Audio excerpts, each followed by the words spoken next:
kita tak rasa, maka kita tak syukur. Maka bila kita tak syukur, Allah tak tambah nikmat itu untuk kita. Kita sedang berada pada titik yang paling baik di atas muka bumi, berdasarkan hadis Nabi SAW yang sangat jelas, inna khaira al-biqa'i fil ardil masajid. Tempat yang terbaik di atas muka bumi tidak lain adalah masjid-masjid.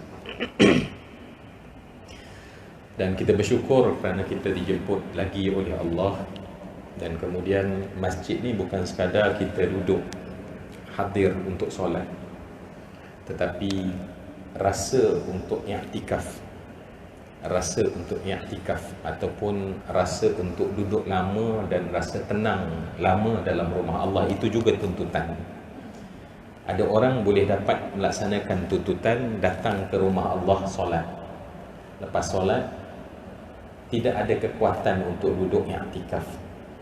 Ya. Bahkan ada kata Nabi SAW yang kalau boleh ingin bersegera meninggalkan setelah datang ke rumah Allah. Sebab itu lanjutan daripada hadis tadi, inna khairal biqa'i fil ardil masajid wa khairu ahliha awwaluhum dukhulan wa akhiruhum khuruja. Nabi kata tempat yang terbaik di atas muka bumi adalah masjid, dan orang terbaik di tempat terbaik ialah orang yang paling awal masuk dan yang paling akhir keluar.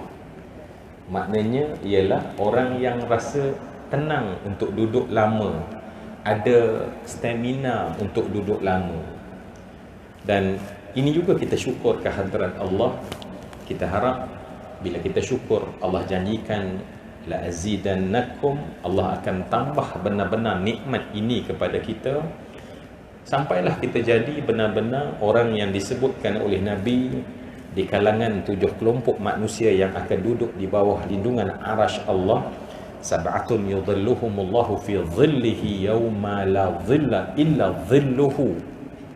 Dan salah satu daripada 7 tidak lain dan tidak bukan adalah warajulun qalbuhu mu'allaqun fil masajid.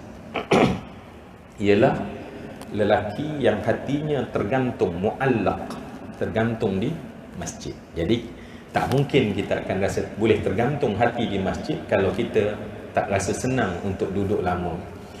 Dan bila kita duduk lebih lama, maka adalah sangat ditegah daripada kita menghiraukan urusan dunia. Ya, duduk di masjid lama tetapi urus urusan dunia, bersembang bab dunia. Ya, dunia ni luaslah. Yang berniaga, berniaga. Yang tak pernah ada hentinya, politik. Ya, yang bermusim, bola. Ya. Jadi kadang-kadang duduk di masjid, Masya Allah, bersembang perkara yang memang sangat ditekankan oleh Nabi, yang lari daripada maksud kita datang ingat Allah. Sebab ada benda yang kita ingat, dia selari ingat Allah. Ada benda yang kita ingat, itu jauh ingat dari Allah. Ya. Jadi kalau kita cerita benda yang menjadikan kita jauh daripada Allah, maka tentu itu tak selari dengan tujuan kita i'tikaf. Saya sangat risau, bukan tuan-tuan, saya sendiri. Hari ini kan, orang zaman dulu kena 2 orang untuk bersembang. Nak sembang dunia ni kena 2 orang. Zaman sekarang tak payah 2 orang. Seorang kita angkat kita punya phone kita boleh connect dengan dunia dan bersembang dengan dunia. Kadang-kadang ketika majlis ilmu sebagai contoh, ketika bacaan Quran dibacakan, maknanya dah datang ke rumah Allah. Ini rumah Allah, dan kita disuruh untuk zikir, ingat Allah. Dan majlis ilmu adalah majlis zikir. Seolahnya kalau kita pergi ke rumah orang, maka rumah itu tuan rumahnya, tuan rumahnya, tuan rumahnya. Maka Allah tuan rumah bagi rumah Allah. Dan kemudian tuan rumah mesti memberi hidangan. Ya, akan memberi hidangan. Dan Allah beri hidangan kita melalui majlis zikir. Dan Nabi namakan kita duduk sebentar ini adalah majlis zikir. Ya, kata Nabi majlis zikir. Yang juga Nabi sebut dalam nama lain taman syurga.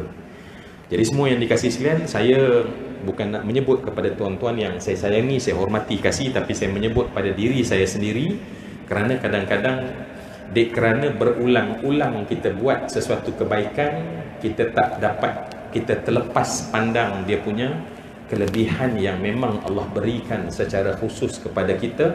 Sebab manusia bila dibuat secara conscious berulang, biasanya autopilot yang ambil bahagian, dia punya subconscious. Ya.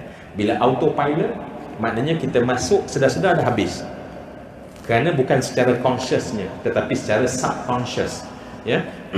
Jadi sebab tu zikir adalah perkara yang bukan kita perlu subconscious, tetapi mesti secara conscious, dengan sedar, kerana zikir adalah kesedaran bukan pada minda tetapi pada roh dan jiwa.